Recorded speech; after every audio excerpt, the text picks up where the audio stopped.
Hi everyone, welcome back to the channel, hope you're all doing good. In today's video we're going back to the For Cybertron Siege line and taking a look at crosshairs. So before we get cracking on looking at the figure and talking about the character, let's just take a quick look at the packaging as we always do. You got your standard Siege packaging there with the Siege logo on the front, and then we've got this big logo in the back. No map sections with the Siege figures. On the side we've got this really nice piece of artwork here of crosshairs with his big missile launcher style weapon. It's a deluxe class figure. Flipping it over, we've got product photos of crosshairs firing his weapon there. It transforms in 14 steps into his Cybertronian vehicle mode, and he is compatible with Battlemasters as well. We're actually going to have a cameo appearance from his Targetmaster buddy Pinpointer later on, so that should be fun. And then turn it around to this side, we've just got the Siege artwork there with the arc blasting off. Great piece of artwork as always.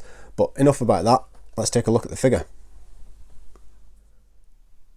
And here we are with crosshairs out of his packaging. So first of all, let's just take a quick look at the accessory that he comes with.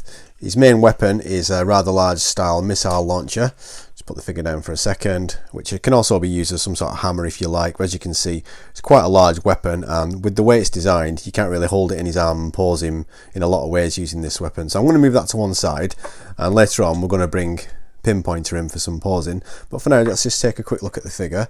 You may recognise this mould, it's because it was used for Ironhide and for Ratchet in the Siege line of figures, and it's just recently been used again for the DCS Army drone. But the difference with Crosshairs is he's got a new head sculpt, and I believe this head is based on his appearance in the Rebirth cartoon.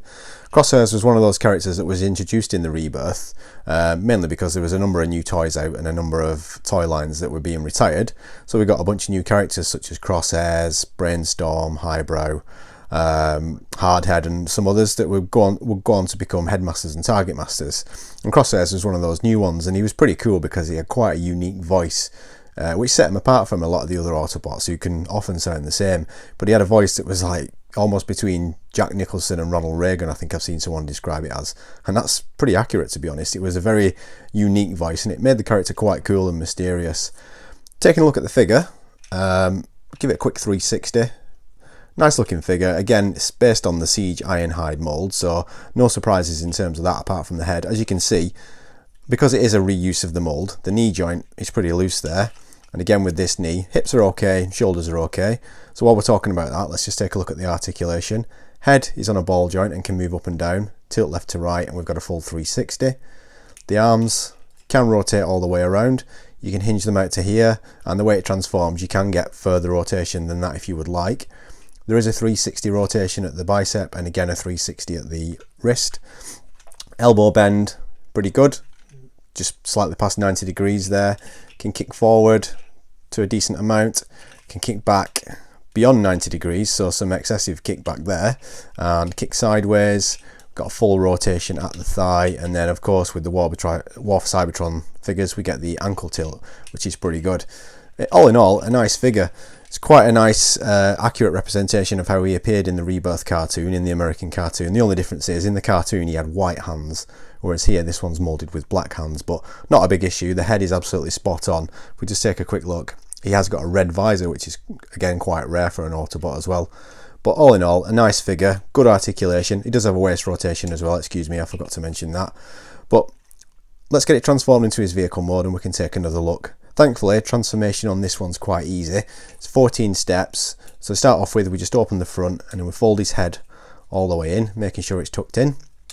Next thing to do is just straighten up the arms, and then we're going to rotate them and turn them like this.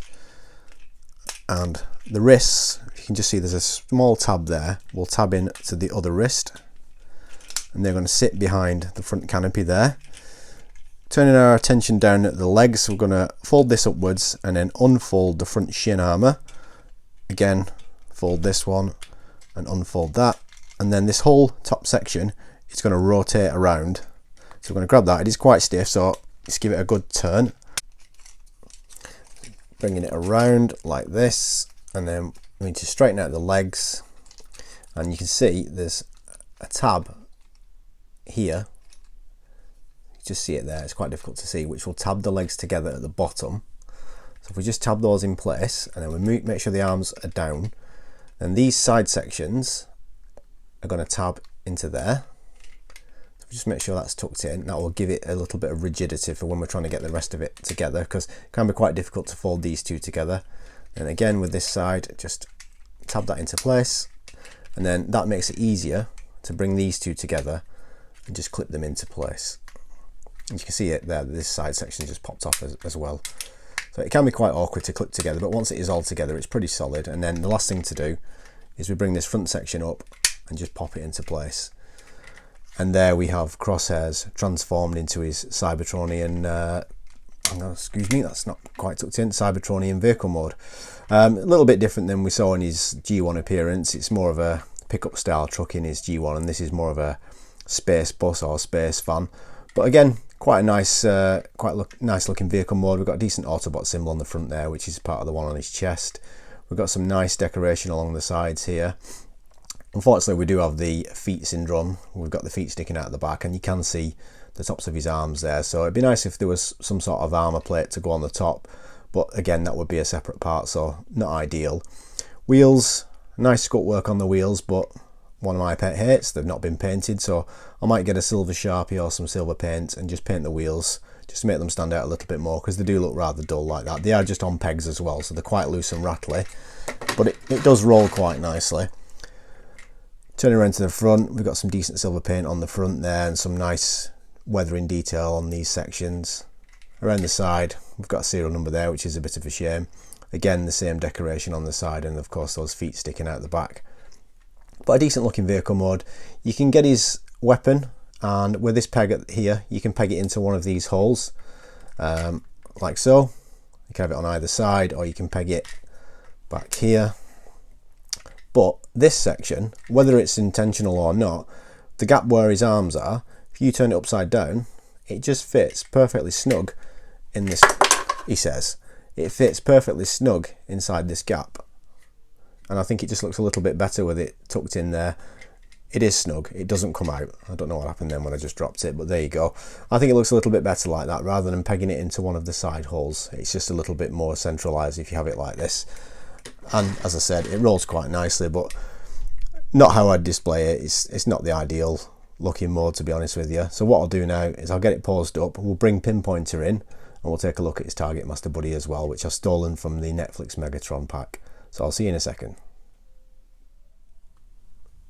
And here we are with Crosshairs transformed back up into his robot mode, and rather than pose him up with his included weapon, what I've done is stolen his Targetmaster buddy Pinpointer from the Netflix Megatron set and pose him up with that just to show you what it looks like. And for me, I think it looks a little bit better than using his included weapon. Some final thoughts then. I think this is a really good figure. Yes, it is a reuse of a mould, so unfortunately there are a couple of loose joints here and there. In particular, the knees on mine are quite loose. And also I think the wheels on the vehicle mold could have been a lot better if they did just added some silver paint to the centre of the wheels. I think that would have helped the vehicle mold stand out a lot more. And if you've watched any of my previous reviews, you'll know that unpainted wheels are one of my pet hates. I just think it's born idle and a little bit lazy. But other than that, I think it's a really strong addition to the collection. Maybe I'm a little bit biased because it's a figure from the Rebirth, and any characters from that I'm always going to be a little bit fond of, because when I was a kid, my local video store didn't have many Transformers videos to rent, and one of them was the Rebirth, and I think I may have wore it out, I rented it that often. So yeah, maybe I'm a little bit biased, but I do think it is a good figure. I know it's been out for quite a while, but if you have got Crosshairs, let me know in the comments, or if you're thinking about getting it, just let me know. If you enjoyed this video, remember to give it a thumbs up and let me know you enjoyed it, and also share it if you think someone's going to enjoy watching it. If you didn't like the video, just rather than give it a thumbs down, just head on down to the comments, leave me a comment, let me know what you didn't like. I always welcome any criticism, especially if it helps me get better at making videos. If you're not subscribed, remember to hit the subscribe button and press the bell notification. That way you'll get notified when I upload new reviews. As I've said in previous videos, I've got Studio Series Hot Rod and Cup on the way, as well as some Siege figures I've not yet got round to reviewing, such as Apeface and Springer, and I've also got Kingdom Cyclonus coming up as well, so I'm looking forward to getting those done. I'll leave it there. All that's left to say is thank you very much for watching as always. I do appreciate it, and I hope to see you in the next video. Cheers.